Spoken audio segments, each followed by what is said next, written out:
confianza depositada en nosotros. Sabemos que hay una oferta educativa amplia sobre este tema de administración y gestión pública y creemos, y hablo de parte de toda la institución, que no han escogido sino la mejor opción dentro de las que han tenido por escoger. Mi nombre es Víctor Guamaní, soy director del instituto y a mi lado tengo a la que va a ser la coordinadora académica para ustedes durante los siguientes 3 meses. Meli Lastra, por favor, démosle un fuerte aplauso a la 9 años. De parte de ella, de parte mía, de la administradora Carolina Chacín y de parte de todo el equipo que conforma esta institución, desde el área física, audiovisual, ventas, les damos la más cordial bienvenida. El día de hoy tenemos una sesión que va a ser de inducción y también de pauteo para todo lo que viene a ser el programa. Vamos a tener, y entiendo de que ustedes tienen todos el programa, ¿verdad? Con los materiales. Tenemos una agenda para el día de hoy, la cual pues, ha consistido ya en los primeros minutos de esta sesión de un registro y entrega de los materiales. Sabemos que el primer día es un poco complicado, con los registros, ponernos al día, así que siempre nos mejoramos. Solamente la primera sesión de los programas, de los diplomados, nos tomamos esta cierta licencia. Ahora mismo estamos haciendo lo que es la presentación del diplomado y sobre todo la presentación de la metodología de este programa junto con las pautas, las normas de convivencia, etc. Vamos a darle después de esto un coffee break de bienvenida para ustedes y finalmente va a estar a cargo de la clase de hoy el profesor magíster Luis Arias. Bueno, pasamos al tema de metodología del programa. Sabemos que este programa dura 3 meses, van a ser 10 clases intensivas, 10 sesiones, las cuales son semanales. La frecuencia es una vez por semana, todos los días martes, siempre de 7 a 10. El día de hoy, como les digo, nos hemos tomado cierta licencia, pero les aconsejo que las siguientes siempre vengan de manera puntual.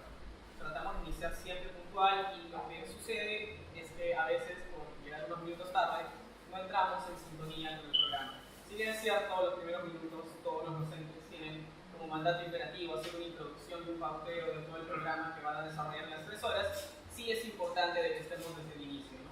Porque recuerden que iniciamos y pasamos y pues tomamos asistencia y también hay ciertas preguntas de ustedes, así que esas coordinaciones serían ideales si es que lo hiciéramos con anticipación y no sobre la hora. Bueno, eso es en principio. Otra de las pautas que les tengo que dar sobre esta metodología del programa es que, así como ustedes están aquí llevándolo de manera presencial, tenemos participantes que a partir de la siguiente sesión, que es donde empezamos con las partes duras del diplomado, van a estar conectados y van a poder llevarlo en vivo.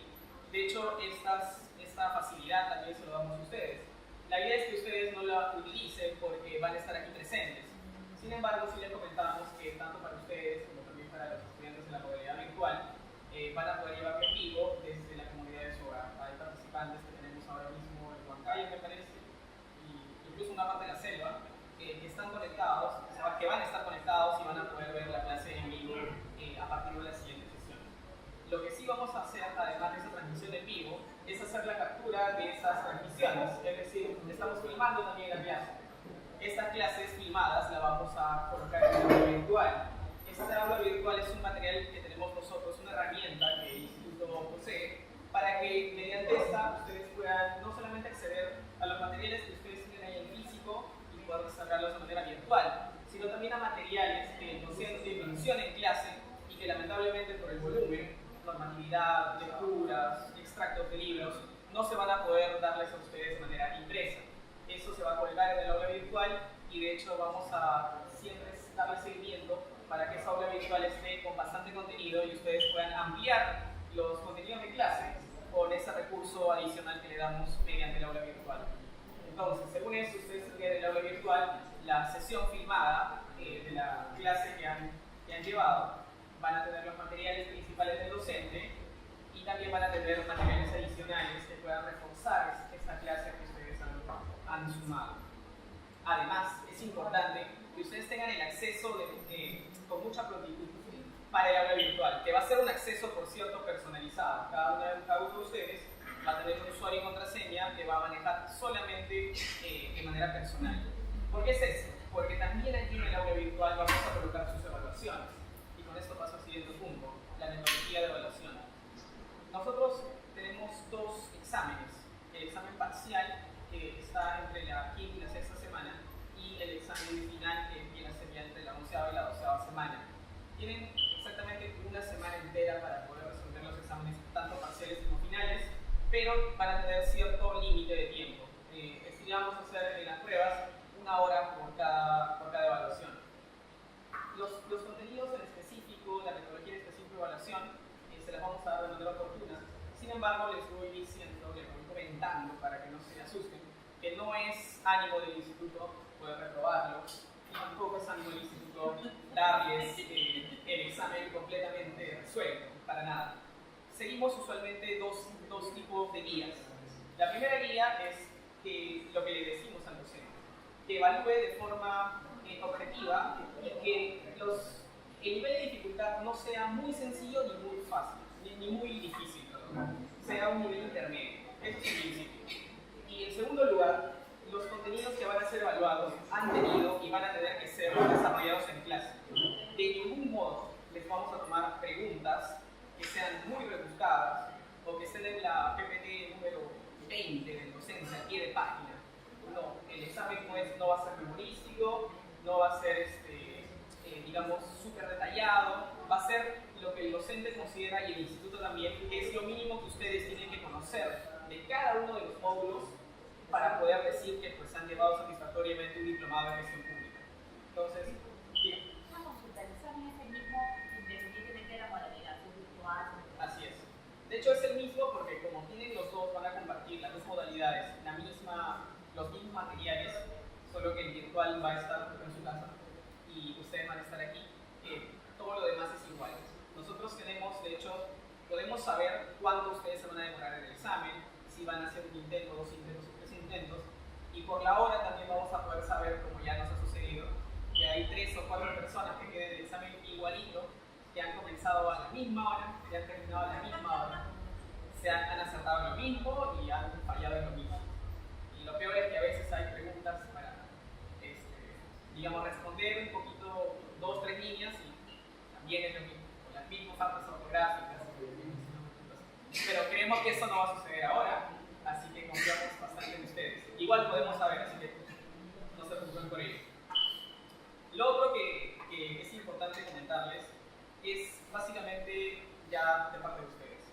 Al frente, a partir del día de hoy hasta dentro de 10 semanas, van a tener a docentes de primer nivel.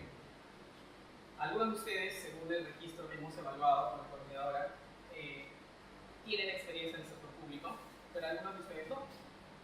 Digamos que el público que tenemos hoy va a ser bastante heterogéneo.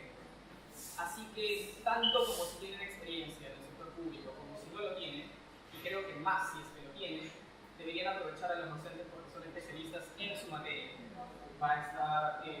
Ya va a presentar el docente el día de hoy, pero les comento que viene un exministro, vienen 3 exdirectores, viene el que ha sido presidente del OCE, vienen subdirectores, o sea, de entidades públicas me refiero. O sea, hay gente de primer nivel que yo por favor les encomiendo, incluso a modo personal, que los aprovechen. Si tienen temas laborales, también, porque no es poco común que al final de clase, en el receso o incluso antes, se haga mucho networking. Entiendo que ustedes saben a qué me refiero. Y se generan conexiones, relaciones que funcionan después, tanto para el docente como para los estudiantes. Así que los animo a que tengan muy buena relación con los docentes y que puedan aprovechar al máximo su potencial. Que les escriban, porque a cada docente siempre vamos a darles su correo y su número. Solamente ciertos docentes su número va a estar un poquito difícil, pero la mayoría sí. Escríbanles, llámenlos, consúltenles de parte del instituto y si hay una cosa adicional por conversar, queden las puertas abiertas. Esto es en cuanto a la metodología del diplomado. No sé si hasta el momento alguien tendrá una pregunta sobre esto. Claro, señorita. El examen, hay varios que empiezan a ignorar. El examen es virtual. Es virtual, exactamente. Los dos son exámenes virtuales. Lo que tienen exactamente una semana. ¿Por qué? Antes dábamos 2 o 3 días. Pero sucedía lo siguiente: estoy de comisión, estoy de vacaciones, he viajado, tengo un problema personal, enfermo. Entonces, creemos que ningún problema de ese tipo va a durar una semana. Y ya, si es que es un tema súper fuerte, como también ha sucedido, nos han justificado previamente y no hemos entendido. Pero bajo un argumento creíble y hasta un inicio, una prueba, ¿no? Pero de otro modo, somos bastante inflexibles con la fecha de inicio y la fecha de término, tanto el examen parcial o final, porque dura en principio una semana entera. La hora en que pueden dar el examen, ustedes me eligen. Puede ser en la mañana, en la tarde, en la madrugada, a la hora que quieran. Pero eso sí, si se da una hora, es lo que imagino que vamos a dar, porque los contenidos nos hemos mejorado, pero son básicamente los mismos. Si lo dan a las 6 de la mañana, a las 7 en punto tiene que terminar. ¿Por qué? Porque, si bien es cierto, no hay puntos en contra por responder mal, sí hay puntos en contra por demorarse. A razón de 2 puntos por cada 10 minutos. Por cada 10 minutos de retraso, 2 puntos en contra. 20 minutos de retraso o 11 minutos de retraso ya son 4 puntos en contra. Así que, por favor, respetemos el inicio y el final. Si es que se demora una hora, sí. ¿Alguna otra pregunta adicional? Si no, para pasar al siguiente punto. Bueno, terminamos para pasar al coffee break y, consecuentemente, luego de terminarlo al inicio de la clase, a las normas de convivencia. Vamos a darles el aula virtual también, porque les comento, nosotros los materiales adicionales no es que se los enviemos a su correo, no. Nosotros hacemos a su correo un envío que va a ser durante la semana de su usuario y contraseña a cada uno de ustedes, y todos los materiales los vamos a colocar en el aula virtual. Segundo,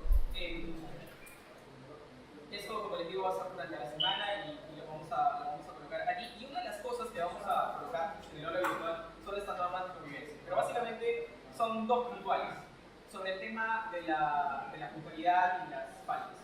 En principio, nosotros no estamos calificando negativamente las inasistencias y las faltas, pero sí les comento de que hay un tope de 2 faltas que ustedes pueden tener en todo el diplomado. Estas faltas pueden ser recuperables, pueden ser subsanables, siempre y cuando ustedes ingresen al aula virtual y recuperen el contenido de lo que han visto, de lo que han faltado viendo. De hecho, por cada uno de ustedes tenemos nosotros un registro para poder saber cuándo ingresaron al aula virtual, cuándo del programa vieron, si descargaron los materiales, si no lo hicieron. Claro, alguien malicioso podría decir: ok, voy a pedirle a alguien que ingrese al aula virtual, que esté ahí 3 horas frente a la pantalla. Ya puede ser, pero digamos que va a ser un poco difícil, ¿no? Y además, ¿para qué hacerlo si uno mismo lo puede hacer? ¿Para qué decirle a alguien más que lo haga? Así que en principio controlamos eso y siguen tomando esas 2 faltas que es importante que ustedes tengan en mente. Sobre la puntualidad, como les digo, no es calificada negativamente, pero por favor, pensemos en todos. Cada vez que la puerta se abre o cada vez que preguntamos algo que ya se tocó, genera un poco de malestar. Y lo otro es sobre los alimentos. Tengan cuidado igual con las bebidas. Esta vez nuestro laboratorio es un laboratorio del piso superior, donde sí están prohibidas totalmente las bebidas. Aquí podemos otorgar ciertas licencias, pero sí les rogaría que los productos que ustedes consumen, sean bebidas de plástico, galletas y todo lo demás, tenemos un tacho en la parte de la columna donde podemos dejar esto. Si bien es cierto, tenemos personal de limpieza que va a pasar, por favor, les rogamos su apoyo y que podamos depositar aquí, que es el lugar donde corresponde estos servicios. Esto con las normas de convivencia, que como les digo, les vamos a subir también al hora virtual. Sobre esto, ¿habrá alguna duda? Mencionaste hace un momento de que, si bien podíamos usar el formato presencial, también teníamos la opción de verlo, de ver por internet. ¿Hay un número de veces que nos limita a ver el video? No, ustedes, de hecho, todos los materiales que tienen el aula virtual los pueden descargar.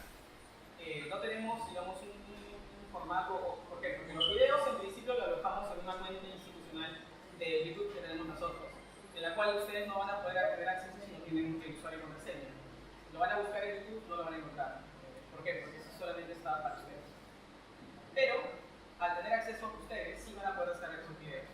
Van a poder descargar los materiales, las PPTs, los materiales adicionales, todo está para descargar. Para descargar un video de YouTube, entiendo de que hay varios programas libres. Este LaTeX-Catcher, están varios de esos programas.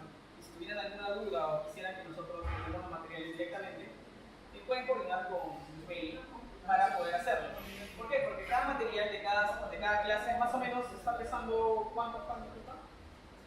¿6 gigas? 5 o 6 gigas. O sea, si tenemos 10 sesiones, 5 gigas por 10 son 50 gigas. O sea, es un poco pesadito, pero si tienen algún dispositivo donde podemos nosotros pasarle los videos, genial. Tenemos un repositorio y eso se lo entregamos. ¿Alguna otra duda? ¿Todo bien? Bueno chicos, lo que va a suceder ahora es que vamos a disfrutar del coffee break y llegando del mismo, vamos a hacer la presentación de quien nos va a acompañar el día de hoy, que es el Magíster Luis Arias. Vamos a hacer la presentación del mismo y también él va a empezar a desarrollar los programas que tenemos. Como saben, son 10 módulos de estudio donde estamos viendo básicamente los principales sistemas administrativos que tenemos en el sector público. Y también vamos a presentar a los docentes que vienen, que como les dije en un primer momento, son docentes de alto calibre, de alto nivel. Entonces, si no tenemos más consultas de nada, chicos, vamos ya a pasar al coffee break.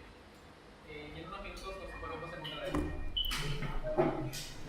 Digo bajarle el volumen porque yo sé que muchos de ustedes, su jefe los llaman a esta hora para resolver su vida profesional. Yo tenía un jefe. ¿Cómo es, no? La vida te va enseñando. En mi anterior centro laboral yo tenía un jefe que me llamó en 2 oportunidades, solamente en 2 oportunidades, durante 5 años laborales, en 2 oportunidades a las 3 de la mañana. ¿Ya? Y me dio gusto poder ayudarme.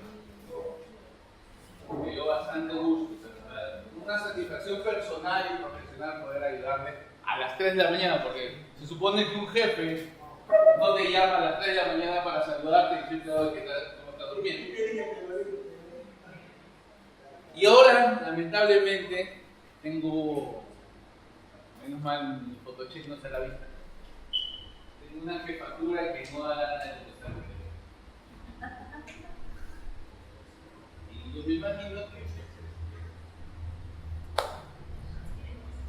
nos ampararemos en esa situación para dejar los teléfonos. Mi nombre es Luis Tafur. Agradezco a IPAC por permitirme darles este curso nivel 0, curso introductorio. Probablemente veamos el tema del módulo de recursos humanos dentro del sector público. Es un tema bastante agradable desde mi punto de vista. Pero lo que particularmente venimos el día de hoy es a por ningún motivo dejarle respuestas. Muy por el contrario. Quiero que preparen sus preguntas. Por la sencillísima razón de que ustedes están pagando para que les enseñen. ¿Cierto? Entonces, viendo el grado de eficiencia, si ustedes salen de esa puerta con las mismas preguntas con las que llegaron, me parecería que sería un desperdicio de recursos. ¿Cierto? Como mínimo. Y uno de los recursos más valiosos es el tiempo. Es el único recurso que no se llega a recuperar.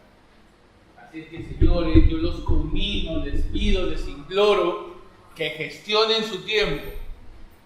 Hay algunos que pensamos de que esto va a ser un cursito más, pueden verlo así, si es que aprecian sus recursos de esa manera, un curso más, que solo necesito el cartón y yo ya me sé todo, me parece perfecto. Cuando les tome el examen, ojalá que sea así.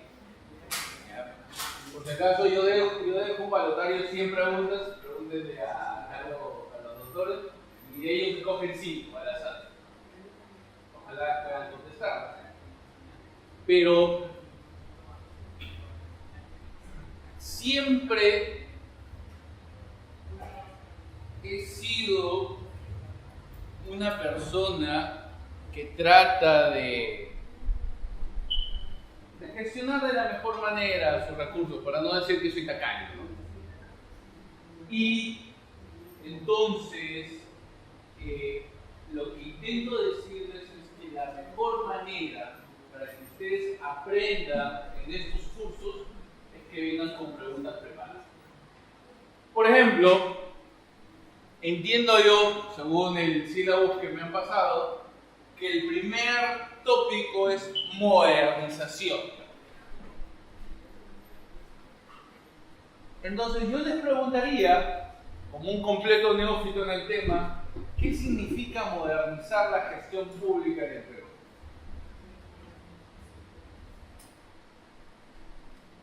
¿Cuál es la base legal?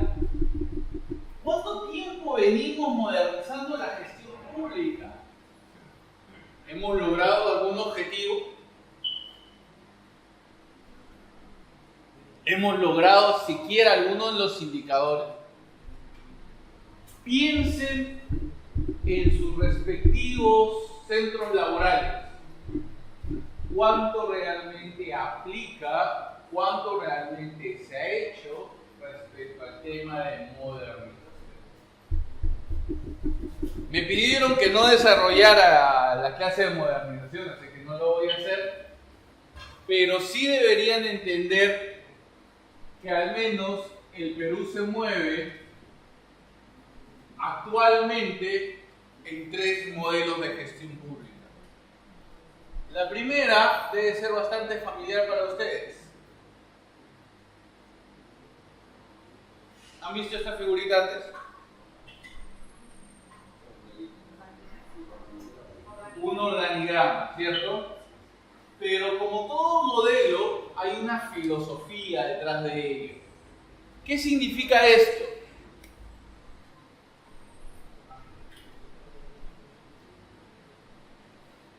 Órdenes de arriba hacia abajo, responsabilidad de abajo hacia arriba. Eso es el modelo weberiano de la gestión pública. Max Weber. Weber o Weber, como quieran pronunciarlo.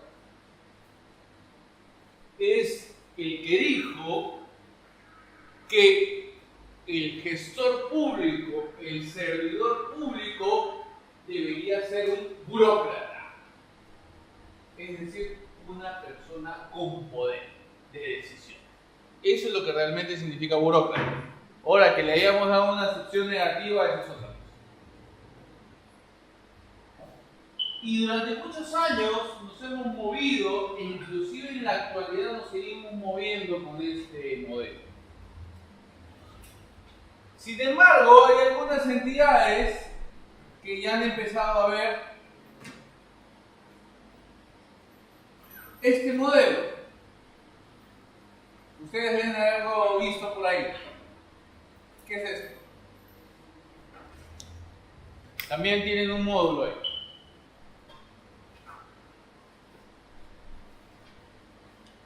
¿Les recuerda algo? Paréntesis metodológico. La mejor manera de sacarse buenas notas en una clase es interviniendo, preguntando. Soy sincero. Cuando estemos en mi clase, no va a haber persona que se pueda quedar callada. Ustedes van a tener toda la libertad de preguntar, opinar y contradecir. Es que la mejor metodología de enseñanza de adultos es intercambiar experiencias. ¿Qué es lo que les asemeja ese gráfico? Paso a paso. Pasos, línea. Del P. Del pez. Ya, por ahí. Seguir una dirección. Ok. Procesos. Todo lo que han dicho está en la línea correcta, pero se resumen en procesos. Con toda la filosofía de Ishikawa, que es el diagrama del pez, con toda la configuración de la línea de dirección, el tema de la consecución de pasos, proceso es una consecución de pasos ordenados establecidos mediante una mecánica. Algunas entidades públicas ya vienen trabajando este tema. Pero hay otras que vienen trabajando este tema, o esta manera de gestionar sus recursos.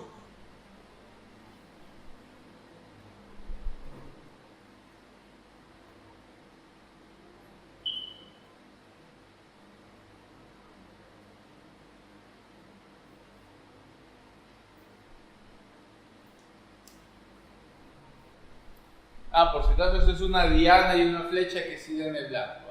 No soy muy hábil en el tema gráfico. Pero esto significa gestión por procesos para resultados. O lo que ustedes cotidianamente deben haber escuchado como PPR. Presupuesto por resultados. Entonces,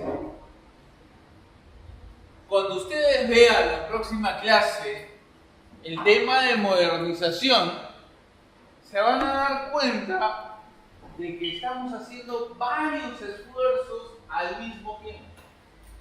Hay muchas entidades que trabajan todavía el tema burocrático o el esquema burocrático. Hay otras que están trabajando. Hay otras que están trabajando el tema de procesos.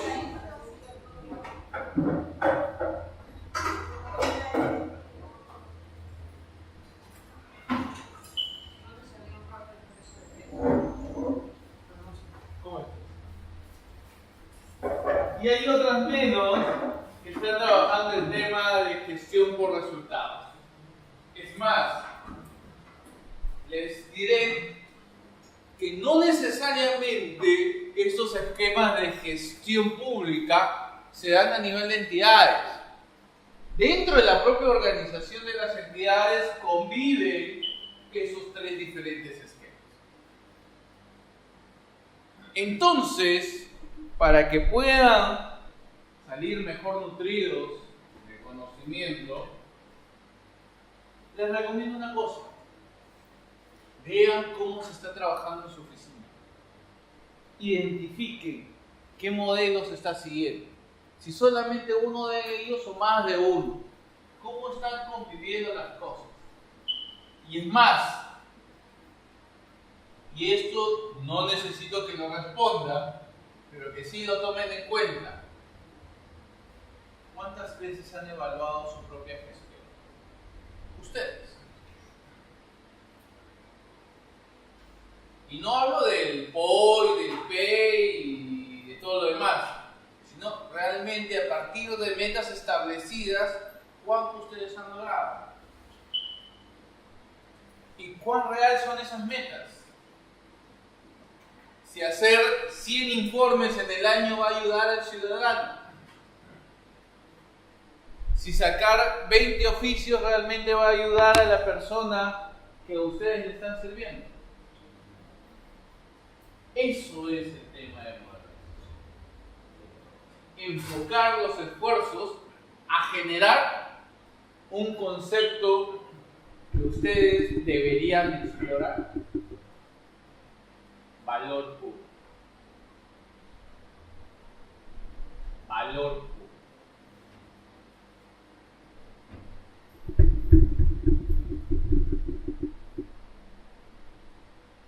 Si estoy en lo correcto, probablemente sea Vlado Castañeda quien les enseña modernización. Es un excelente profesor, un gran amigo. Él ha sido uno de mis asesores de tesis de magíster. Actualmente tiene el cargo de secretario de coordinación de la presidencia del Consejo de Ministros.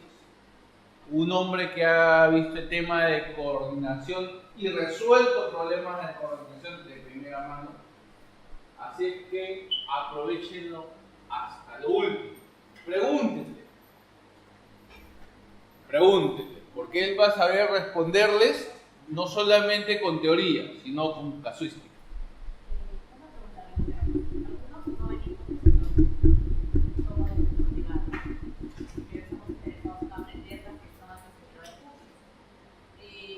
No es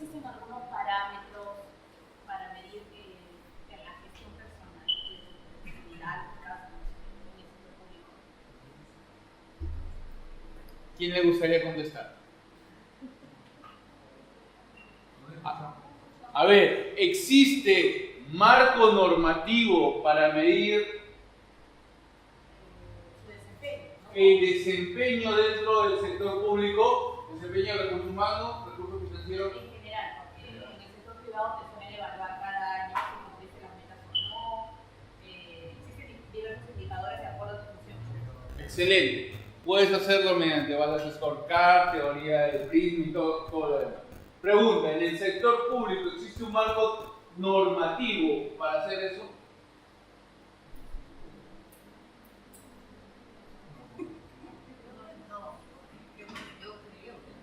Ya.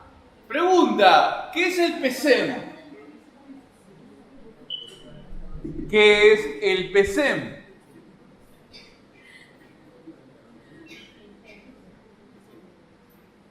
¿Qué es el PEI? Muy bien, el Plan Estratégico Institucional y el PCEM. Sectorial multianual. El POI. Muy bien. Lo que sucede es que en el sector público estamos llenos de normas respecto a cómo debemos medir el desempeño de las entidades y el desempeño de las personas. Lamentablemente, nosotros mismos le sacamos la vuelta a esas normas. En otra entidad pública donde yo trabajaba, conocí a un ingeniero que fue mi jefe y él me decía, vamos a hacer cumplimiento. A ver, jefe, explíqueme qué significa cumplimiento. Vamos a cumplir con llenar el documento, pero miento al llenar. Cumplimiento. Entonces, lamentablemente, y por eso venía a colación el tema de cuántos informes, cuántas acciones, la pregunta es si el desempeño de una persona o de una entidad del Estado podemos medirlo en instrumentos tan simples como informes, visitas, acciones. En realidad lo que deberíamos lograr es lo de la última parte, una gestión por resultados. Y ahí viene el TPP. Sí, bueno, yo quería comentar de que en base a nuestras experiencias tal vez podríamos utilizar algunas normativas, ¿no? Que no necesariamente sea una, porque como usted comentó de que hay muchas normativas, pero en base a nuestras experiencias tal vez que cuando estamos en un área correspondiente podríamos utilizar como nuestro beneficio. Por supuesto que sí. Y aunque esa idea pareciera bastante simple, a eso se le llama buenas prácticas. Y es básicamente la piedra angular de lo que significa el ISO. El ISO son buenas prácticas que en el mundo ha funcionado. Entonces, el aplicar cosas que nos ha funcionado en nuestra vida común y corriente es una buena manera. Sin embargo, en el Estado peruano necesitamos que tenga un marco legal. Entonces, de todas maneras, esas buenas prácticas deben estar aprobados en algún documento.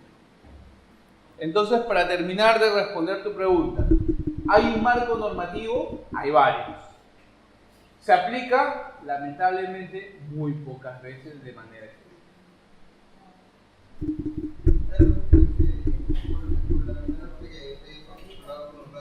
Yo vengo a trabajar en el sector privado. Veo en documentos estatales que normalmente he trabajado en el extranjero anteriormente y veía documentos que tenían cantidad de listas, parecían adornos en la hoja de tantos sellos. Eran las bolitas de Navidad. Bastante, sí. demasiado. ¿Y habrá algún marco normativo, algo que tenga base legal para que tenga que tener tantos sellos? A ver, acá hay tres cosas básicas. La primera es, particularmente, he visto y he trabajado en el sector privado y te puedo decir, es un es un banco grande donde trabajé, de que las entidades privadas pueden ser tan o más burocráticas que lo que actualmente es el Estado. Y eso, lo que tú llamas vistos, yo lo decía en cadena de correos. A ver, la decisión o el visto bueno estaba en el correo número 1, pero el problema estaba desarrollado en el correo número 20. Y todo el mundo decía, sí, opino que sí, opino que no, opino que sí, opino que no, hasta que salía la solución. Y el pobre cliente tenía como 40 días sin su respectivo financiamiento. Primera idea. Segunda idea, hay una norma. Lo más interesante del caso peruano es que hay norma para todo. Hay una norma que se llama la Ley de Modernización de la Gestión Pública, donde te habla acerca de la gestión utilizando las nuevas tecnologías, la simplificación por procesos, el trámite, el silencio positivo y todo lo demás. Lo que sucede es que tenemos miedo. Pregunta: ¿cuál creen ustedes que es el mayor capital o el mayor deseo de un funcionario público?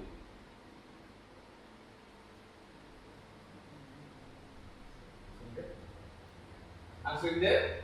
No. Te puedes quedar en tu sitio contento, tranquilo, sin hacer nada. O haciendo lo que te gusta hacer. ¿Saben cuál es? Después de 30 años de servicio en el sector público, es poderte ir a tu casa tranquilo. Sin que te llame la Contraloría, la Fiscalía, el Poder Judicial o el órgano de control o quien sea. El día que dejas la oficina, te vas tranquilo. Es el mejor capital para un funcionario. El dinero va y viene, los cargos también. Entonces, como nosotros apreciamos mucho esa tranquilidad, nos resguardamos de todo y hacemos que todo firme, hasta el vigilante que firme, porque nos estamos protegiendo técnicamente de nuestra opinión. Y eso, que si tomamos una opinión, a veces decimos esa famosa frase, ¿no? Son las conclusiones, salvo contrario, mejor parecer al cual me atengo. Punto. O sea, en realidad no dijo nada. Pero sí, hay unas normas, varias en realidad, procedimientos, pero lamentablemente tenemos miedo. Miedo desde hace mucho tiempo, desde que antes que naciéramos muchos de nosotros. Profesor, tenemos una movilización de la gestión pública.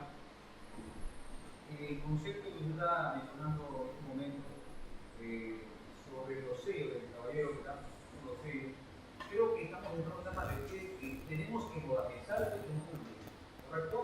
A modernizar son fuentes estratégicas y objetivos principales. Reducir eso, lo que es la burocracia, ustedes en este momento, y con todo el respeto que se merece, porque vamos para acá, decir como modernización la gestión pública es un poco reducir la corrupción que se hizo actualmente en el país. Ahora, porque salir los 30 años de servicio que tenga, y viendo uno como persona en el estado que está trabajando, no modernizar de una manera, decir, me retiro mi fin de hora, así, punto. Yo creo que tampoco hemos hecho nada más de muchos años en este país de modernizar. Si quiera poner un poquito más de intencionalidad de modernizar, porque ese es el objetivo, ¿no? El objetivo desde el punto de vista personal, ¿no? No sé cómo parece todo eso, ¿no? Completamente de acuerdo con que hayas manifestado tu opinión personal. Pero les voy a poner un caso.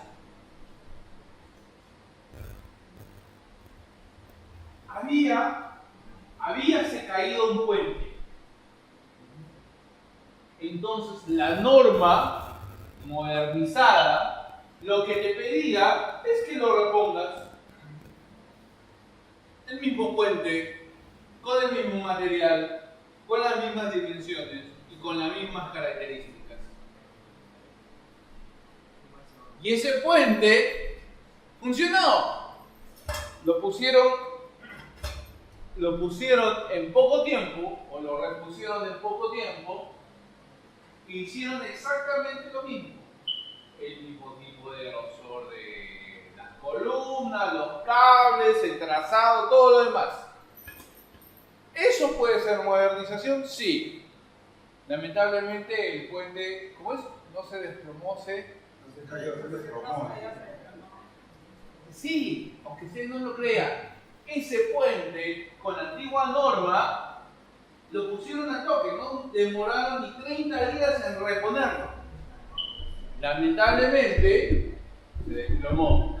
Y la actual norma lo que te pide es que hagas todo un expediente técnico, una programación para que no vuelva a suceder. O sea, entender la modernización como simplemente dejar de poner sellos no es la idea. ¿Por qué? Porque no es que debamos renunciar a los aspectos de control. Lo que sí deberíamos hacer es enfocarnos en los resultados. Entonces, nuevamente, les convido a que analicen sus centros laborales o, para aquellos que trabajan en el sector privado, en la oficina pública más cercana que tengan a la mano y pregúntense qué tipo de modernización están viviendo. En el módulo 2 van a ver un tema que particularmente a mí me fascina. Soy un confeso admirador del tema de gestión de políticas públicas.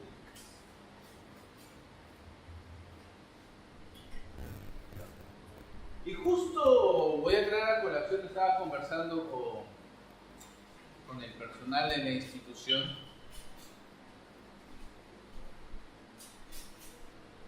que viene de Venezuela. Y muchos han mostrado su preocupación acerca de la migración de esos amigos venezolanos que han venido. Que por cierto, el Perú siempre ha carecido de memoria de largo plazo. Y nos olvidamos completamente que había peruanos que se operaban y se rascaban los ojos con la finalidad de poder viajar a Japón. ¿Cierto? ¿Se acuerdan de eso? Había gente que ya no hablaba inglés, hablaba alemán y hablaba francés para poder ir de viajero a Europa. España era la puerta. Llegó un momento que las estadísticas hablaban que el mayor número de migrantes de Estados Unidos después de mexicanos eran peruanos. Es más, todos tenemos un familiar en Estados Unidos. ¿O me equivoco? Que levanten la mano quien no tiene un familiar hasta segundo o tercer grado en Estados Unidos. Un conocido del Estado. Un peruano. Es más, hay una ciudad solamente hecha de peruanos. Hay un estado. Pero a lo que voy es lo siguiente. Miren esa experiencia y contrástenla contra esta experiencia. Y vamos a encontrar lo que es una política pública. Lo que sucedió en su momento es que esas realidades, esos países, supieron aprovechar esa coyuntura para convertirla en una oportunidad. Ahora hay peruanos empresarios. Tenemos a una persona originaria de Perú que es un representante político en Estados Unidos. Y todos ellos supieron aprovechar el sistema para empoderarse. En cambio acá nosotros estamos preocupados porque viene un grupo de personas de otro lado. ¿Qué nos falta para convertir esa realidad en una oportunidad? Políticas públicas. Uno de los grandes problemas de la gestión pública en el interior de este país es que carecemos de mano de obra preparada, porque pensamos que todo está en Lima. y como les decía a sus compañeros, estoy más que seguro de que si esta problemática continúa, ya hablo del gobierno en Venezuela, y ellos se quedan acá, sabiendo que son mano de obra preparada, van a encontrar un montón de oportunidades en el interior del país. Porque la ciencia de gestión por proyectos, la técnica de administración de personas, el tema de brindar servicios públicos es igual en todas las latitudes de este país, de este mundo, salvo excepciones. Entonces, tener mano de obra preparada en provincia, no importa que sea de Nueva Zelanda, nos puede ayudar mucho. Así de sencillo. Porque todos los funcionarios públicos quieren venir a Lima. Entonces, ¿qué le dejamos al ciudadano que está en provincia? ¿Saben cuántos niños se mueren por friaje? Porque no hay nadie que tome una decisión.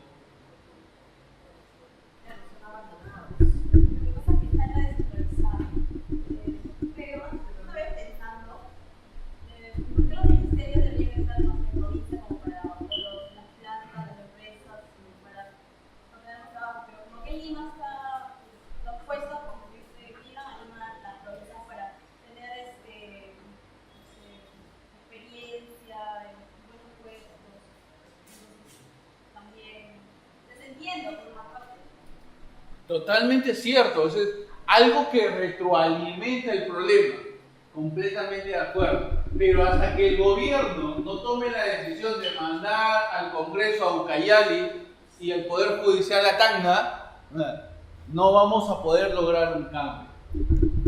Empecemos por algo que podemos empezar, algo que podemos lograr. Revitalicemos los equipos de recursos humanos dentro de provincias. Pongamos personal preparado técnicamente. Y si los limeños o los peruanos en general no queremos ir a provincias, dejemos preocupado. No te perdono, no me has hecho nada. Lo que yo me doy cuenta es una cosa. Si bien es cierto que está entrando bastante, en este caso, nuestros hermanos venezolanos, pero claro, el Estado, el gobierno en cierta forma, no es que hace nada por la gente que está entrando en el país, porque si usted se da cuenta y ve, en Lima hay demasiados chicos venezolanos en la calle. Entonces, los chicos no tienen papeles, se demoran para darles a lo mejor algunas facilidades en documentos en donde puedan trabajar, o sea, pasan necesidades. Entonces yo me pregunto, ¿está bien de que dejen entrar a tanta gente venezolana a este país? Porque, bueno, veo que mucha gente viene a sufrir. Yo te respondería planteándote la siguiente pregunta. ¿Sabías que en Tacna el 60% del comercio automovilístico lo manejan personas del Medio Oriente que han venido a vivir al Perú acá hace 30 años? ¿Sabías tú que la colonia alemana en la selva no solamente son los que se visten bonitos, impresionantemente grandes, solamente que no todos salen de la cama? Hay africanos que vienen a trabajar acá al Perú y tienen grandes negocios. Y es cierto, o sea, el Estado como gobierno no hace nada, o ha hecho muy poco, pero lo peor de esto es que no aprovecha la oportunidad, y eso voy. Una política pública es, en esencia, un intento de solución a un problema público. Entonces, la pregunta es, ¿tenemos un problema público en este momento? Más allá del concepto de lo que es o no el problema público, probablemente estemos pensando que esto ya es un problema.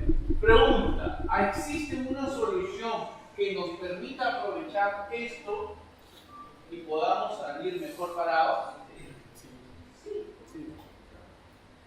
Sí. Entonces, debemos ver las políticas públicas como una construcción de esfuerzos para poder solucionar un problema de coyuntura, pero haciendo el esfuerzo que esta solución en el futuro no se convierta en un problema. Ejemplo, ustedes recuerdan, bueno, los que peinamos canas sí nos acordamos de que antes había Enactus, los micros amarillos, ¿cierto?, que trabajaban para el Estado, todas eran empresas estatales. Resulta que vino el presidente Alberto Fujimori y liberalizó el transporte público y surgieron las combis. Muy bien, esa es una muy buena solución, pero que a la posterior se convirtió en otro problema. ¿Se dan cuenta?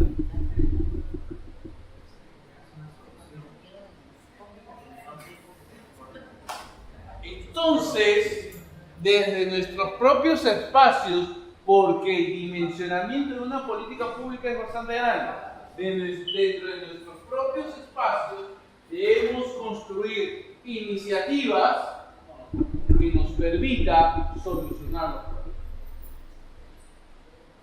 Ahora, sí deben tener en cuenta una cosa. Por favor, levanten la mano los que están de acuerdo con el matrimonio entre personas del mismo sexo.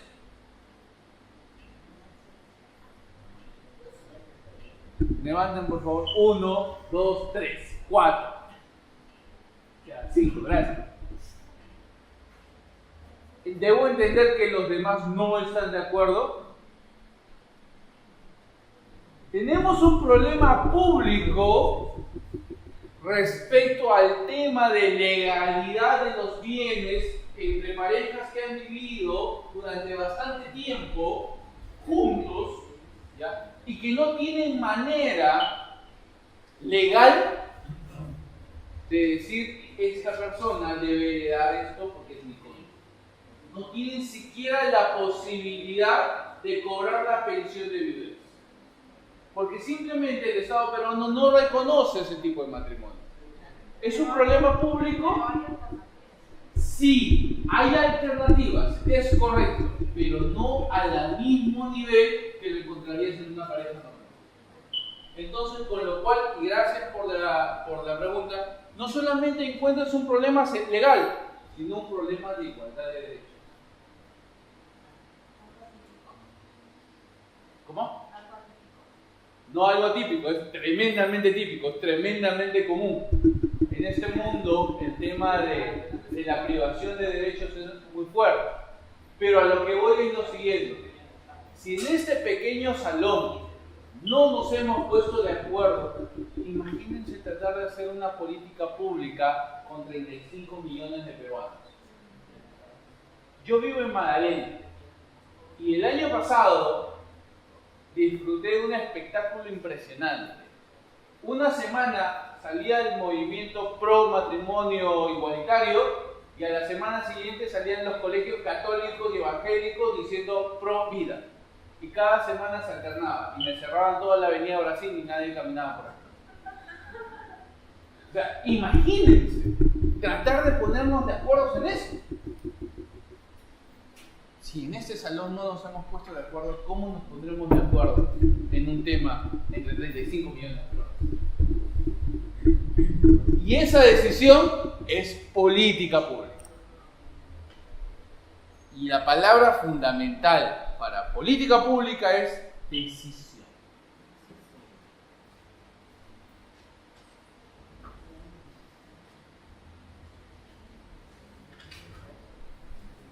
Cuando exploren ese tema de políticas públicas con el profesor que les vaya a tocar, por favor, traten de alimentarse de lo que se necesita para hacer una política pública. Y se van a dar cuenta que una política pública la pueden hacer ustedes mismos. Sí. esa política puede escalar impresionantemente.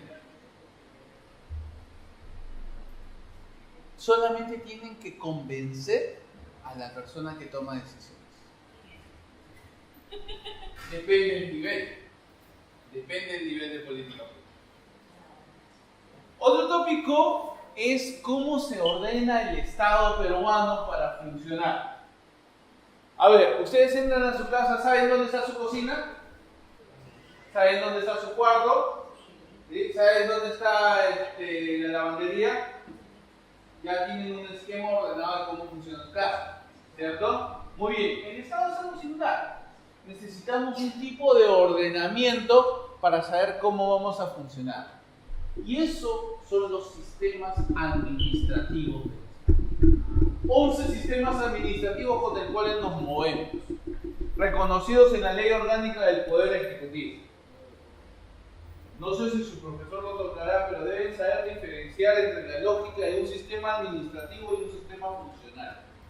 Un sistema administrativo tiene una visión horizontal, o mejor dicho, transversal, porque en todas las entidades se aplican los sistemas administrativos.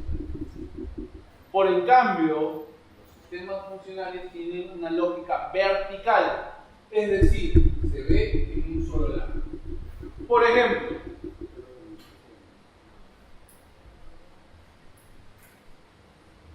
trámite documentario. ¿Quién decide cómo se deben tratar los documentos?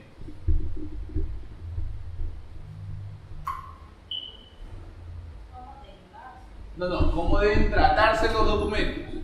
Pregunta, ¿se folea con un solo dígito, con dos dígitos, con un cero, con dos ceros?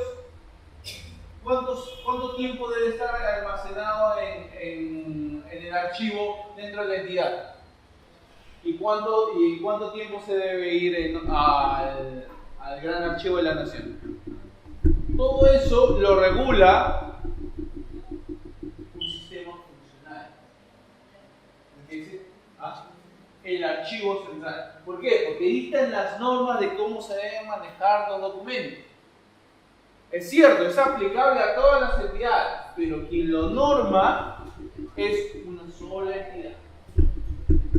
En cambio, el tema de presupuesto público es un sistema administrativo porque es transversal a todas las entidades. Todas las entidades tienen una oficina de presupuesto. Todas las entidades públicas deben tener una oficina de contabilidad, etcétera, etcétera, etcétera. Deben saber diferenciar o deben saber entender la diferencia que existe entre uno y otro. ¿Y por qué nos ordenamos de esa manera? ¿Cuáles son los 11 sistemas administrativos? A ver, exoneración del examen, no, todavía no puedo ofrecer eso. No, profesor, y la parte de que las municipalidades tienen el TUPA, ¿qué se refiere? ¿Es una norma, una en TUPA? Ya. Eso es una interno de cada municipalidad, los presupuestos que va a tocar. A ver, el TUPA, Texto Único de Procedimientos Administrativos, ya, es la manera como interactúa la entidad pública, en este caso en la municipalidad, con el ciudadano. Cuando son servicios exclusivos, puedes cobrar. Cuando no son servicios exclusivos, también puedes cobrar, pero generalmente por debajo del mercado, porque nadie te va a pagar más. Por ejemplo, por una copia.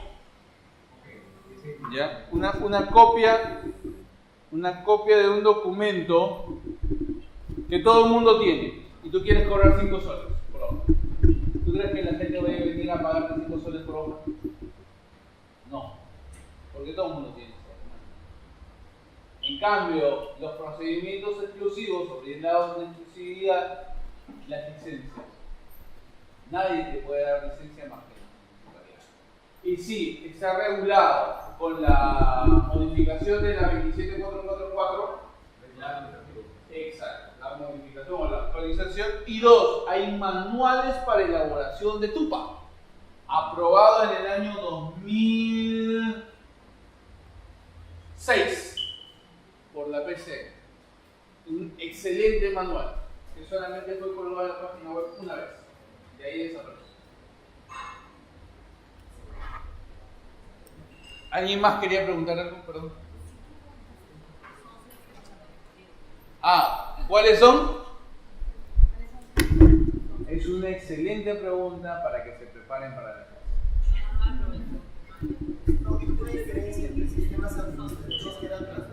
Ya, a ver, nuevamente, los sistemas administrativos tienen una lógica transversal, funcionan para todas las entidades públicas.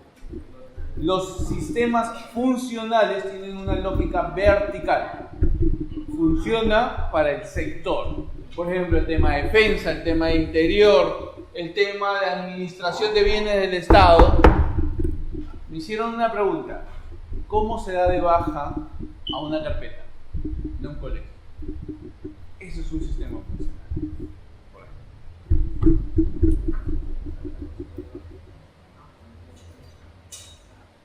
Gestión por procesos es muy parecido a lo que hemos estado viendo en el tema de la gestión pública. Y aquí sí, aquellas personas que no son ingenieros, les recomiendo venir con bastante perspectiva de vida. ¿Por qué? Porque te mueven los conceptos respecto a lo que debes hacer. Sin embargo, ser ingeniero en este caso también es una limitante. ¿Por qué? Porque siempre nos olvidamos para qué hacemos un proceso. Un proceso no se hace en el sector público para gastar menos. No. Un proceso no se hace para aprovechar mejor los recursos. No. Un proceso no se hace para que se vea más bonito en el manual. No. Un proceso se hace con la única finalidad de servir mejor al ciudadano. Así de simple. Si eso se traduce en eficiencia, excelente. Pero si no se traduce en eficiencia, no te sirve el concepto de eficiencia. Si el mejor bienestar del ciudadano te exige mayores pasos, se lo tienes que dar. ¿O es que acaso todos los ciudadanos somos iguales? Pregunta: llega una persona de 60 años con un problema de sordera, lo van a identificar porque tiene un aparatito acá. Ustedes le van a explicar el marco normativo, la ley, las excepciones, o lo primero que le van a ver: señor, siéntese, a ver, ¿cuál es su problema? ¿Se dan cuenta?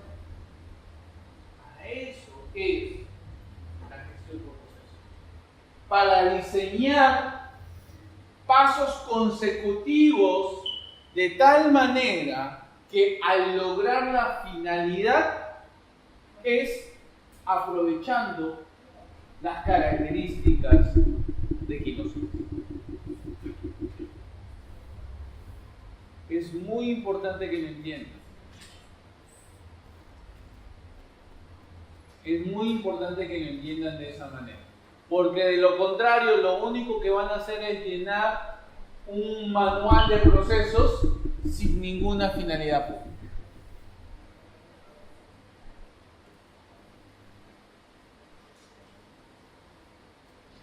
Cuando vuestra compañera preguntó acerca de que si no hay lineamiento respecto al tema de objetivos, eficiencia y todo lo demás, justo van a tocar, ahí yo les solicitaría que hagan todas las preguntas fuertes habidas y por haber, ¿por qué el Perú no es China en este momento? El tema de planeamiento estratégico. Hay países que logran hacer su planificación estratégica a 50 años y nosotros no logramos hacer una planificación multianual de 3 años.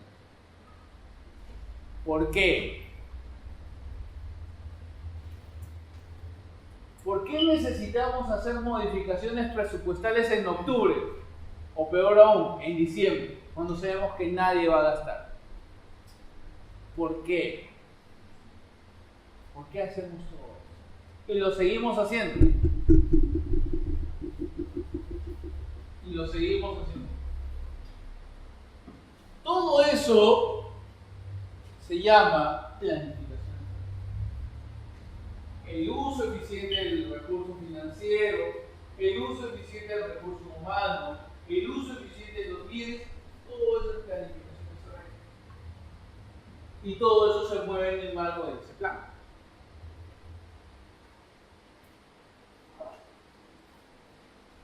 ¿Qué nos falta? Cerebro tenemos. Recursos, algo. ¿Qué nos falta? ¿Por qué no somos capaces de planificar nuestra propia semana? ¿Por qué esperamos qué va a pasar ahora en marzo o en abril? ¿Caerá o no caerá? ¿Por qué tenemos que pensar en eso? ¿Por qué no podemos pensar de que independientemente de quién esté arriba, los planes se deben cumplir? ¿Por qué no usamos esa lógica? ¿Qué nos falta?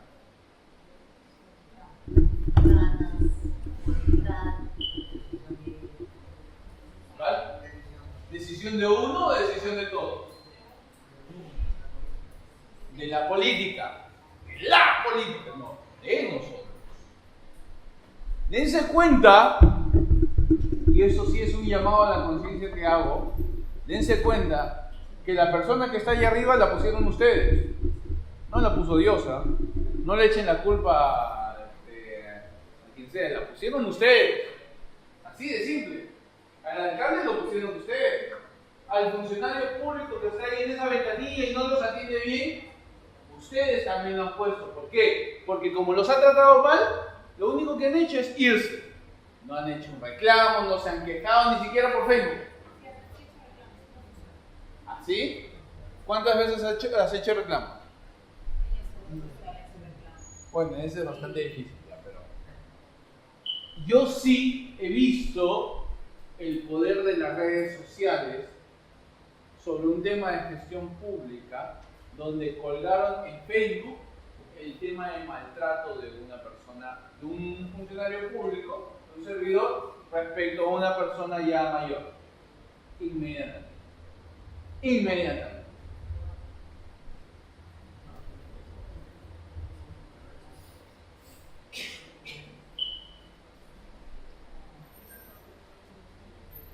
Es bueno que vean el tema del presupuesto por resultados después de haber entendido gestión por procesos y la planificación. ¿Por qué? Porque presupuesto por resultados es la manifestación técnica de la conjunción de esas dos ideas. La planificación y la gestión por procesos. Cuando ustedes logren unir esos dos conceptos, lo que van a encontrar es una herramienta muy útil, que es presupuesto por resultados. Que es básicamente gestionar los recursos para lograr los resultados. Premiar la eficacia y no tanto la eficiencia. ¿Por qué? Porque nos amparamos mucho en que no debemos gastar, entonces no hacemos.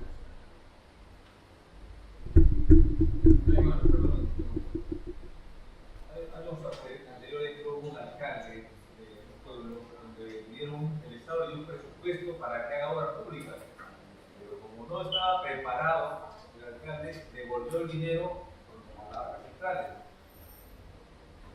¿Qué es lo que pasa? Habiendo un concepto propio, analizando el tema, en la gestión pública a nivel nacional, en la municipalidad y el sector público, no están preparados para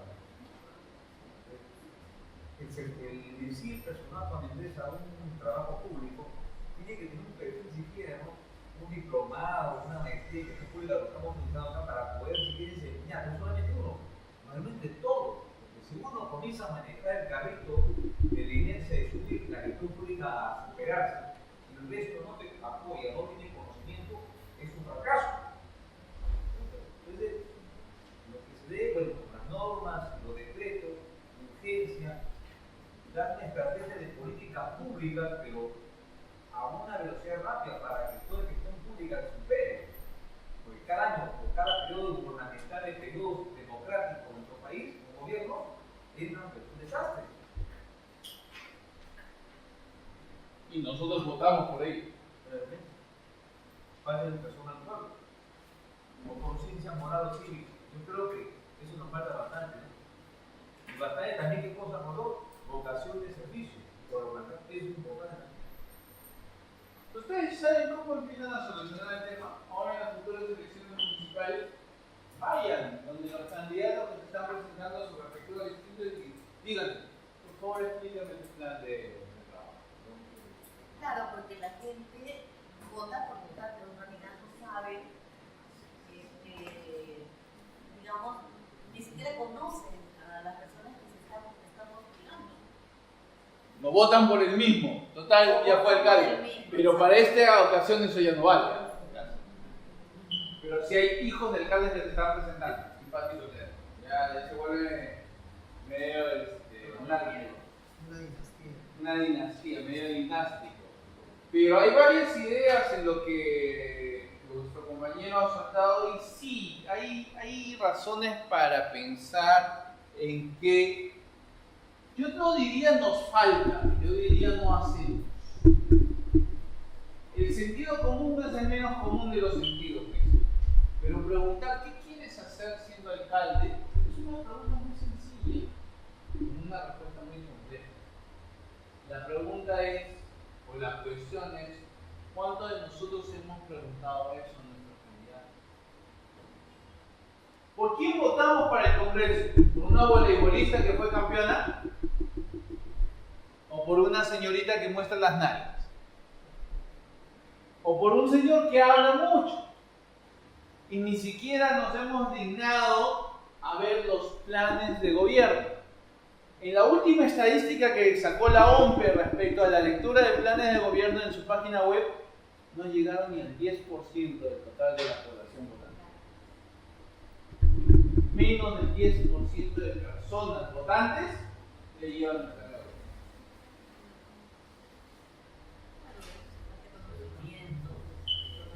Yo creo que, bueno, a margen de lo que usted está comentando, que es punto de lo que es gestión de política pública, yo quiero resumir este tema a decir una cosa de que, si ponemos el punto de vista de la Constitución Política del Estado, en un artículo dice que cada persona natural puede ser, solamente con la capacidad que tiene, según secundaria completa, puede llegar a ser presidente de la República. Entonces, de ahí nos marca todo. Cambiamos ese dispositivo norma que personas con capacidad idónea y capacidad y que tengan pues doctorado, magíster o conocimiento en la gestión pública puedan asumir un cargo público, sería otra cosa. Pero si nosotros comenzamos a hacer esto y no cambiamos esa norma, siempre vamos a contradecirnos. ¿Por qué? Porque vamos a decir claro que las personas tienen derecho a un derecho propio, a una obligación, y no hay discriminación alguna, porque también tienen derecho como peruano a ser elegido. Entonces, la pregunta sería, ¿qué ponemos como condición para ser presidente? ¿Título, magíster o doctorado? Pero la diferencia es que pero hay un problema. Ya, magíster, solamente por causar más bulla, magíster. ¿De la Católica, de la Pacífico o de la Vallejo? Yo creo que no. Lo que pasa con es, no estamos distinguiendo las universidades. Estamos distinguiendo qué cosa, que esa norma institución se puede cambiar para qué. Ven una persona, como usted lo acaba de mencionar, pregunten a la persona su plan de trabajo, pregunten a la persona su perfil que tiene. Oigan, entonces, ¿qué es lo que pasa? Puede ser de cualquier universidad, de Chimbote, puede ser de Huaraz, de Anta, Puno. La cuestión es ver con su perfil, qué nos promete, a margen de qué experiencia tiene para conducir un país. Por supuesto que sí, pero nuevamente, ese tema ya estamos lindando con el tema de los derechos. Si vamos a ponernos restrictivos, debemos poner algo. Debe tener secundaria completa o primaria solamente, o saber escribir, o no, debe ser completamente abierto. Y lo dejamos en los 35 años de la Constitución, ¿cierto? Ya. ¿Se dan cuenta de que tratar de poner más controles no soluciona el problema de simplemente preguntar o revisar la página web del plan de trabajo. ¿Se dan cuenta? Es la misma lógica que la gestión por procesos. Poner más hitos de control en la línea no mejora el proceso. Poner más requisitos para ser presidente no nos garantiza un buen presidente. Pregúntenle al que está ahorita de presidente. Claro, exacto. ¿Se dan cuenta? Para contar sobre el proyecto, yo creo que en la experiencia que tuve, la experiencia que tuve de trabajar en el Estado, lo que pasa es que a veces muchos funcionarios ya trabajan años en el mismo puesto y tienen miedo al cambio. Por ejemplo, yo en mi trabajo quería aplicar el cambio o el tema que están haciendo en la RENIEC, ya que todo es virtual y no necesitamos tantas hojas, podemos en el Estado utilizan una gran cantidad de hojas con hasta por gusto imprimen y Sí. lo tienen demasiado.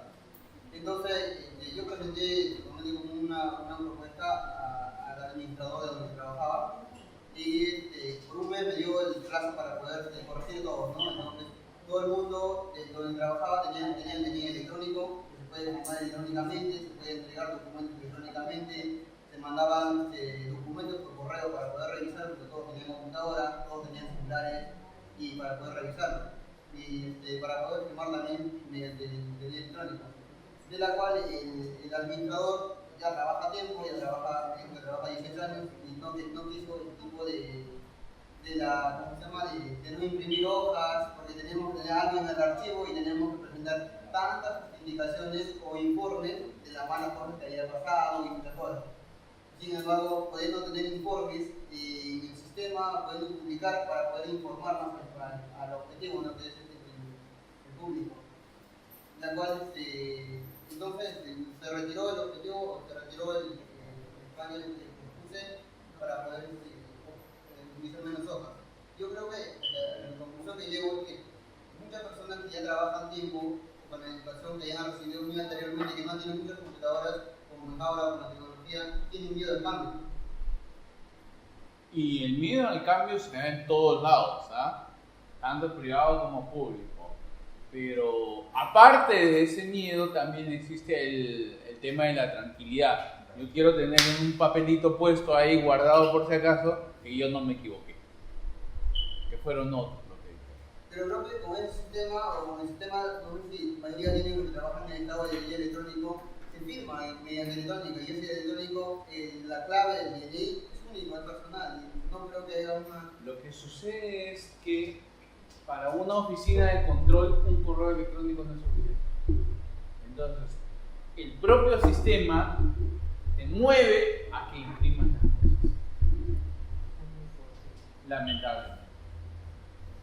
Y eso es parte del cambio de visión que cada uno debe cultivar. Y es por eso que es muy importante este tipo de clases, porque nosotros pensamos erróneamente que el cambio viene del jefe. No, el cambio viene de ustedes, de cada uno de nosotros. Si nosotros empezamos a proponer y empezamos a ejecutar acciones de cambio, el cambio se va a dar.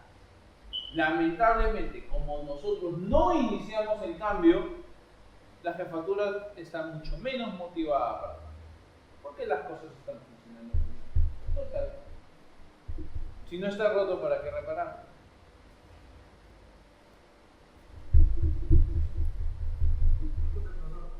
Muchas veces que, digamos que el jefe ya tiene una idea o maneja un sistema que mediante sus experiencias o ISOs cree que así debe de funcionar, que así debe de mantenerse, porque durante los años el proceso ha continuado y es factible.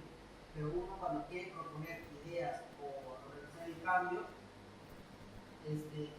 no, digamos, no da la facilidad o por el mismo hecho que ya está manejando un sistema que no lo moderniza, que no lo actualiza.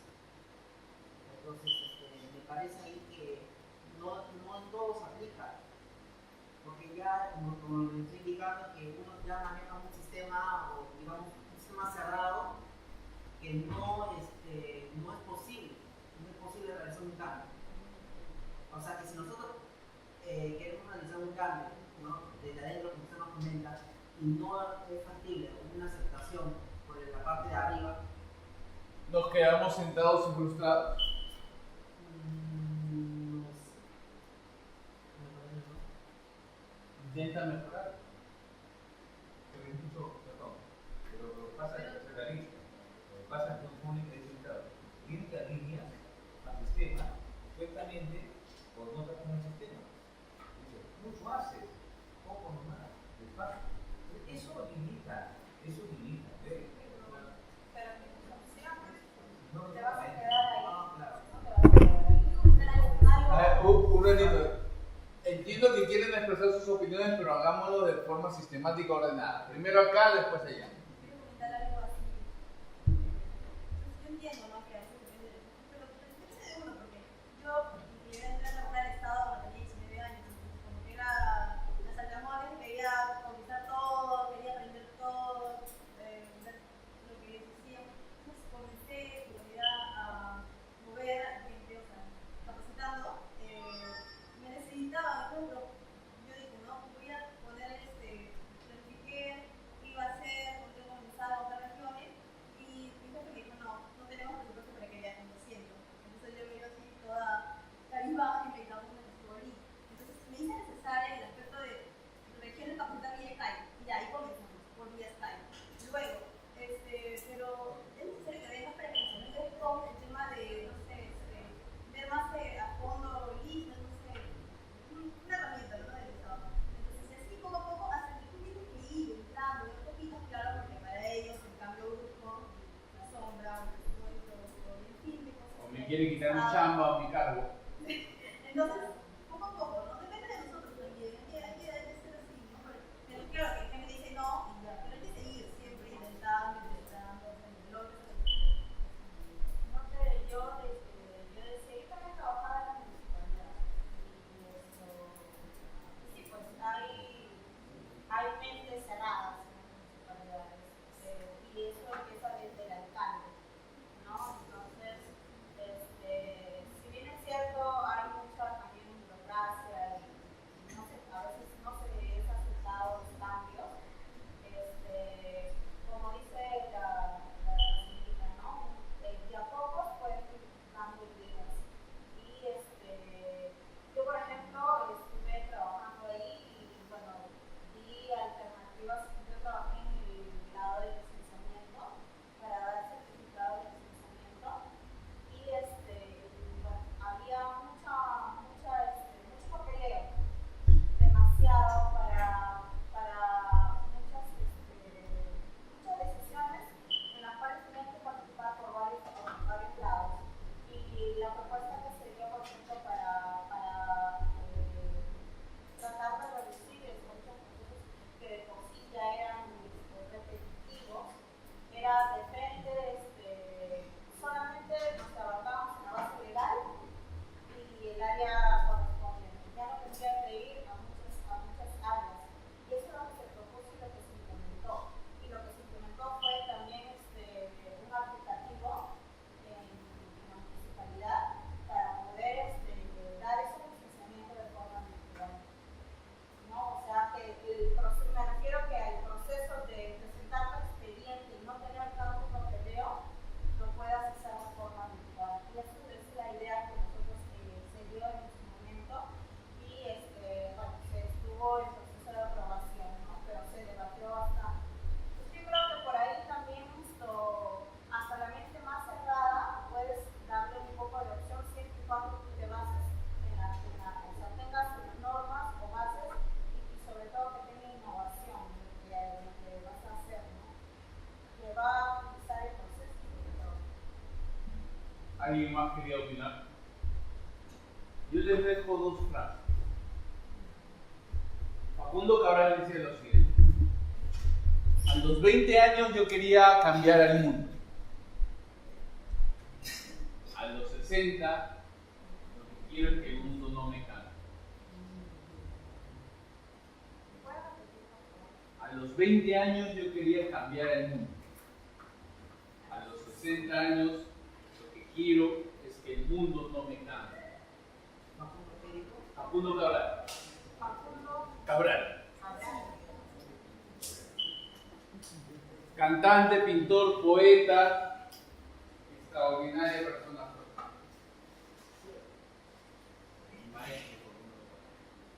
Y otro tema que decía Max Weber en sus exposiciones es lo siguiente: estas ideas que doy no son para ustedes, hablaba frente a las autoridades en su momento, es para los jóvenes que me escuchan, porque la mejor manera de asegurar el progreso es que los viejos se mueran.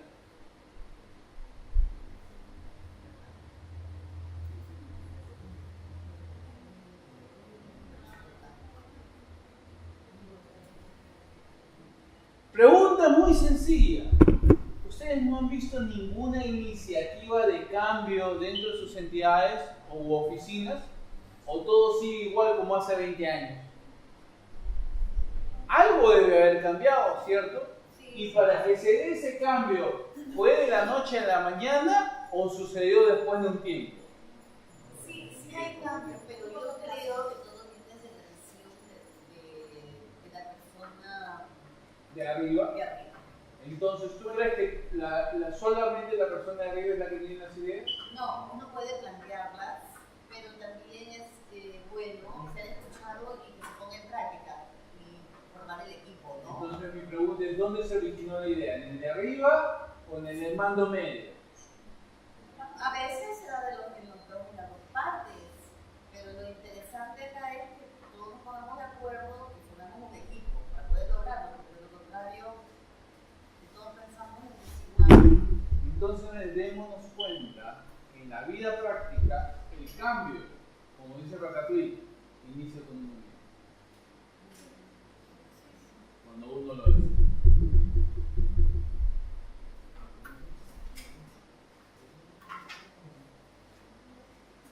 Acá viene una parte muy importante que las personas por lo común no lo entienden. ¿Para qué sirve? A veces yo mismo me pregunto para qué sirve. El tema de gestión de contrataciones en el Estado. Para un funcionario público, para un servidor público es muy importante porque ese va a ser su pan de día a día.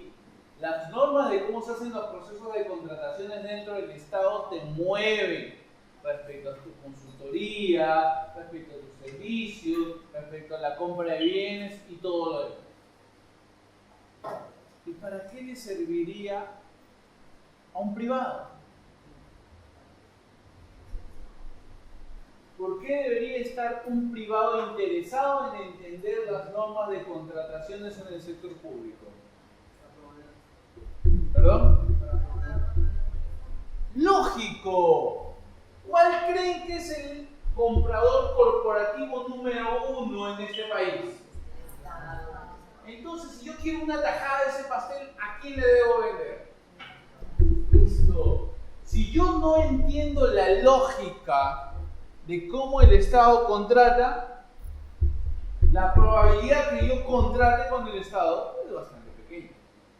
Y yo me di cuenta de ello cuando pedía servicio de impresiones y venían siempre caballeros y damas muy elegantes, bien vestidos, todo. Y yo le preguntaba, ¿no? ¿Y en qué parte del proceso de impresión de trabajo? Usted, no, yo no trabajo para la empresa. Yo le brindo el servicio de asesoramiento y gestión. Perdón, yo soy un experto en contrataciones públicas y yo coloco lo que ellos quieren y cobro una comisión por lograr el contrato. Y así sucede en N cantidad de industrias, especialmente en aquellas donde se mueve bastante capital. Entonces, venderle al Estado es un gran negocio. ¿Por qué? Porque le cobra sobreprecio, definitivamente. el precio con que se le vende al Estado siempre va a ser más alto. Siempre vas a tener dinero atrasado, pero siempre vas a tener un flujo constante porque el Estado nunca deja de pagar. Así de simple. Para que el Estado deje de pagar tiene que haber sucedido una catástrofe. Deben haber liquidado el contrato, debe haber entrado en arbitraje, lo que sea. Es más, cambian de ministro y ahí a ti igualito te pagan. ¿O me equivoco?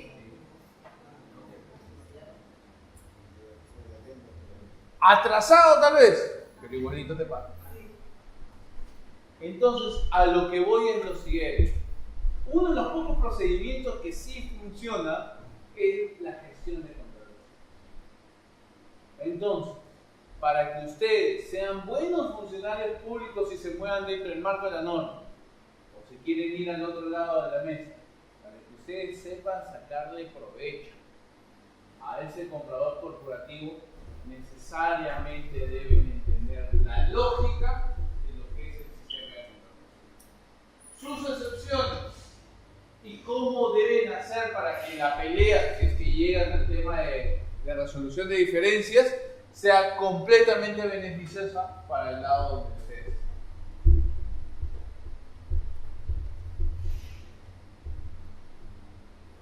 Yo recuerdo que le preguntaba a un capacitador en tema de contrataciones, ¿qué pasa si yo le resuelvo el contrato a la constructora? ¿Puedo contratar con el segundo? Según la actual norma, sí. Muy bien. Ahora, yo soy la constructora original. No quiero que el Estado contrate. Ah, ahí hay otra solución. Ahí tienes que hacer una acción de amparo que invalide el proceso. Y matas el tema. Con una acción de amparo, lo que haces es congelar el proceso y dices que está vulnerando tu derecho al tema de contrato. ¿Funcionará? ¿No funciona? Una vez lo hizo una constructora, me denunció por apropiación ilícita, porque le resolví los contratos y me quedé con todo lo que había construido. Pero en fin, ganamos el arbitraje. Profesor, una pregunta. ¿Qué pasa o es factible cuando una persona trabaja en el Estado y le hacen un contrato que es una orden de servicio, no sé, por un mes o 2 meses, pero usted decide retirarse antes del tiempo? ¿Es factible? Número 1, está prohibido hacer órdenes de servicio por funciones permanentes. Ley de presupuesto público. Es lo primero. Pero Y es es, así como un proveedor. O sea, y es algo que no cumplimos, porque muchos servidores públicos están contratados por consultoría. Es lo primero. Segundo, un proveedor consultor no tiene horario. Si quiere va a la oficina, si quiere no. Es más, puede contratar con varias entidades del Estado al mismo tiempo. Sí, no hay nada que lo prohíba. No hay nada que lo prohíba. ¿Por qué? Porque no tiene una relación laboral.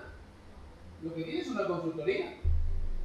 mi compañera creo que dice que si se retira antes, o sea, podría dejar se podría castigar, no. A lo que voy está en lo siguiente, es que se está leyendo, y por eso quería seguir esa lógica de pensamiento, se está leyendo como que si la persona tendría que cumplir un plazo.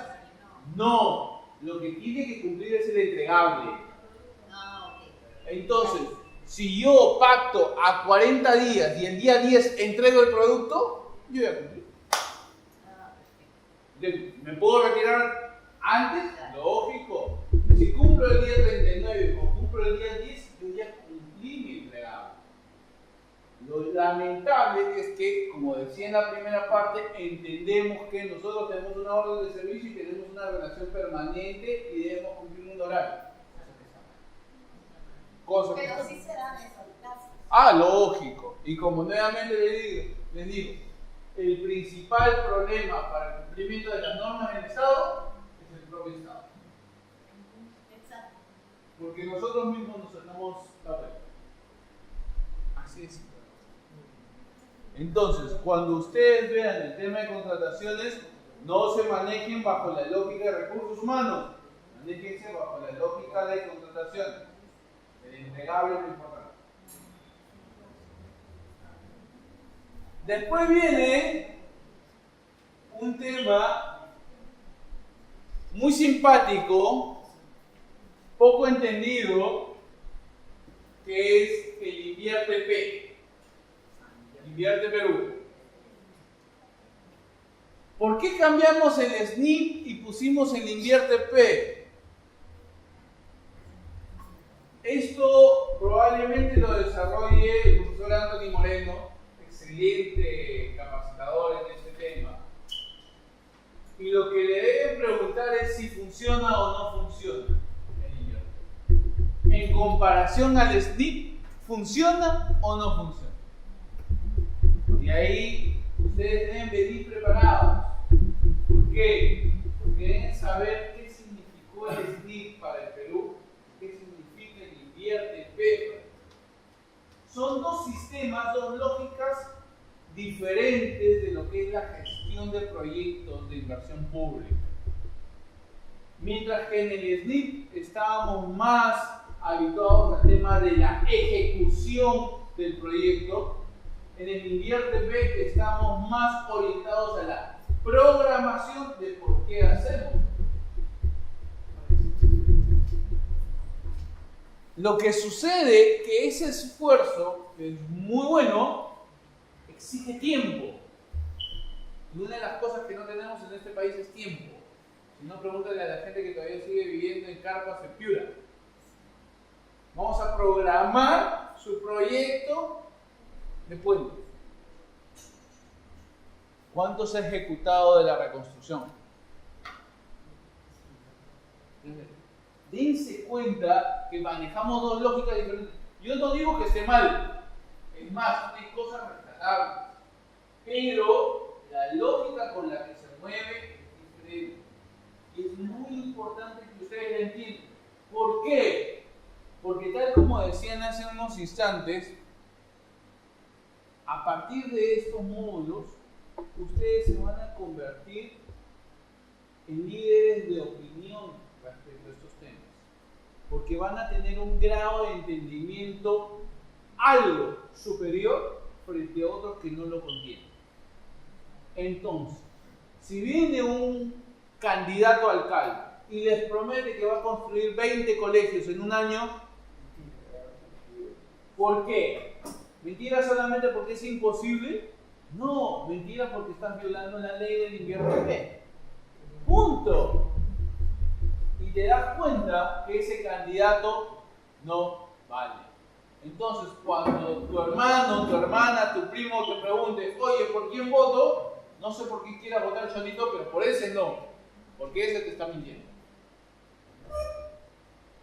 ¿Se dan cuenta?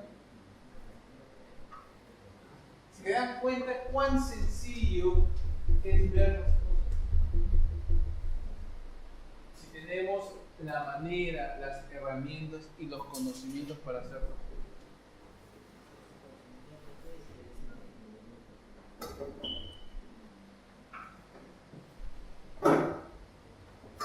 Un módulo que probablemente lleguen conmigo es el tema de gestión de recursos humanos. Les voy adelantando. Se van a ir con un montón de preguntas. ¿Por qué? Porque mi deber es mostrarles lo bueno del sistema, pero lo malo también. ¿Por qué funciona? Para algunos, pero no necesariamente para todos. Y sería bueno que si alguno de ustedes es régimen laboral 728 en el sector público, se vaya enterando de que el tema la tienen bien difícil. No hablo de los 276 y no hablo de los CAS, hablo de los 728. Y si conocen un amigo que es 728 en el Banco de la Nación, en la SUNAT, de cualquier oficina del Estado, pregúntenle, ¿te conviene la ley servir? No les va a saber responder. Y en la clase vamos a... Lo que sucede es que cuando veamos el tema, se van a dar cuenta que te conviene ser CAS a que ser 728. La muerte es más rápida, ¿verdad? Lo que sucede es que es bien difícil. Bien difícil porque como cualquier política pública, el tratar de implementarse no es sencillo y tiene costos. En este caso, costos de recursos humanos. Vengan con todas sus dudas laborales ese día, los imploro. Vengan con toda la casuística vida y por haber, se los pido. ¿Por qué? Porque ese día las preguntas que traigan deberían salir respondidas. Deberían irse con otras preguntas para que investiguen.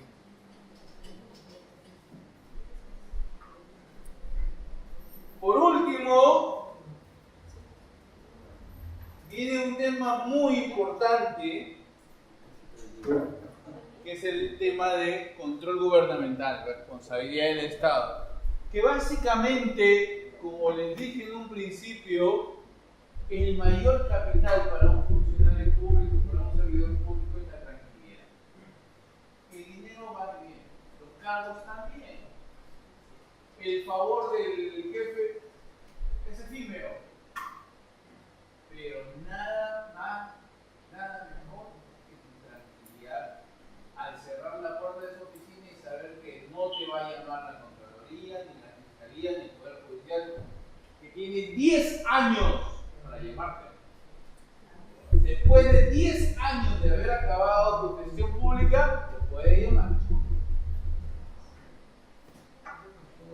Así que si ya se repitieron de trabajar para el Estado, todavía están a tiempo.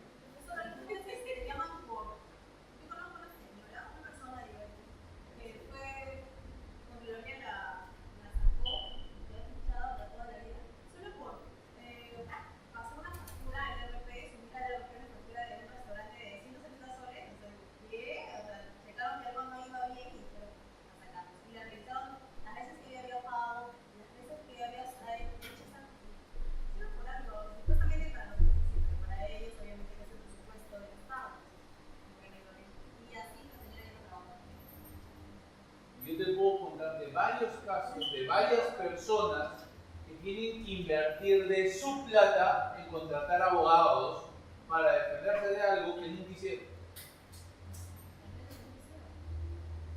Los acusan de algo porque de algo te tienen que acusar. Tienes que contratar a un abogado. ¿Quién te reconoce los gastos que haces frente al abogado? Nadie. ¿Quién te reconoce la salud mental o física que inviertes en estar yendo a la fiscalía?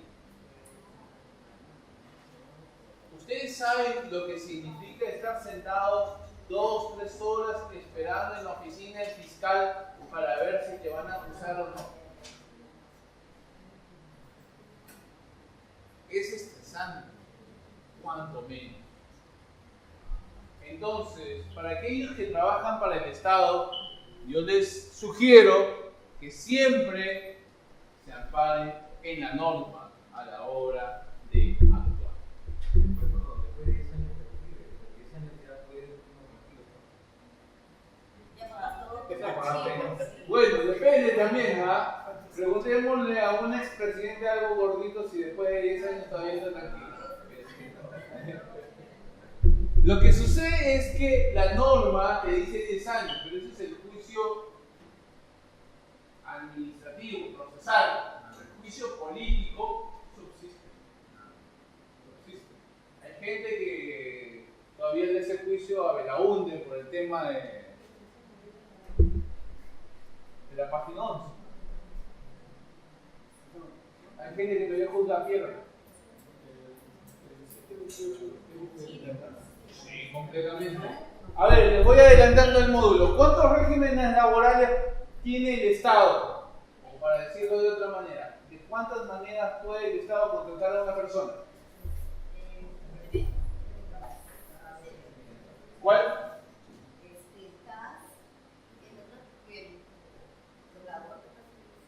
Ya. Locador, orden de servicio, ¿ya? ¿Qué más? Servir 728, ya. ¿No? 276, 728, CAS. ¿Nada más? Ya. FAP. ¿Qué más? Bueno, a ver. No, ese es pensiones. No, está bien, pero está relacionado. Es una forma de ser pensionista. Bueno, les voy adelantando. Tiene que ser. No tiene gracia. Aquí se pregunta de examen. Pero lo importante, damas y caballeros, es que deben entender de que en el sector público existe un desorden completo en varios temas. Y uno de los temas donde más desorden existe es justamente en ese tema, en la gestión de recursos humanos. Y el que origina el desorden es el propio Estado.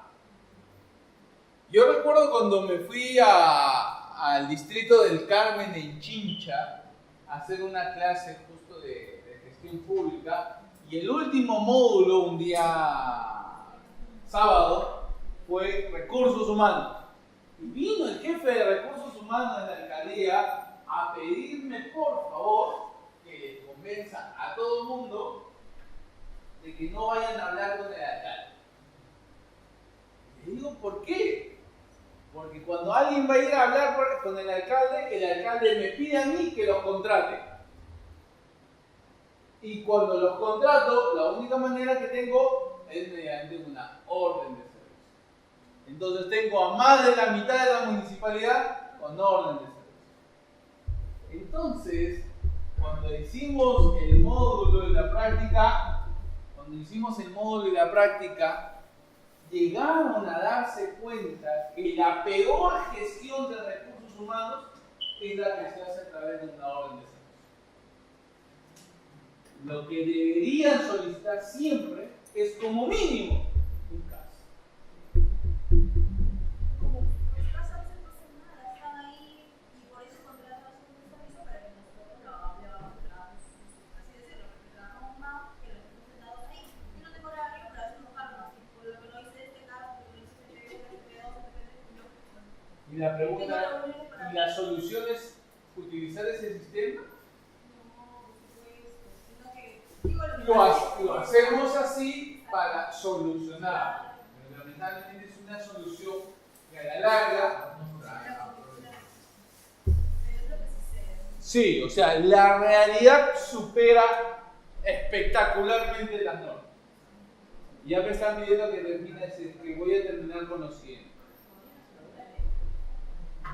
Señores, damas y caballeros, nuevamente les conmino, les solicito, les pido, les imploro que vengan preparados a sus clases. Los docentes que tienen ahí, yo conozco a la gran mayoría, son muy buenos. Tienen alrededor de 15 o 16 años de experiencia laboral en el Estado. Aprovechen. Casuística es lo más importante. Vengan con los casos que les han sucedido, les han contado, porque es la única manera de solucionar los problemas. ¿Me querías preguntar? Control, ¿cierto? Que es, acá es un tema muy simpático. Pregunta. Si yo llevara el módulo número 10, les preguntaría a mis amigos que trabajan en el sector público, ¿la discrecionalidad se puede aplicar o no? La discrecionalidad, ¿se puede aplicar o no? Ya en la ley orgánica de la Contraloría. No, discreto no, discrecionalidad, capacidad de decidir sobre dos posiciones diferentes. Correcto. Lean la ley de la Contraloría, la ley orgánica de control. ¿Se puede usar o no se puede usar la discrecionalidad? El sistema de control es muy importante porque como manejamos dinero que es del Estado, nadie se quiere ser responsable. Entonces ese es el sistema de control, la mecánica que hemos inventado para que todos tengamos un grado de culpa o responsabilidad en el manejo de los recursos de la vida. Es muy importante. Es muy importante que manejemos estos conceptos para poder saber tomar decisiones. Ser jefe es lindo, cobrar es muy bueno, pero asume responsabilidad por cada firma que haga. ¿Cierto? Entonces, lean la norma de control. ¿Cómo? Les agradezco su tiempo. Gracias.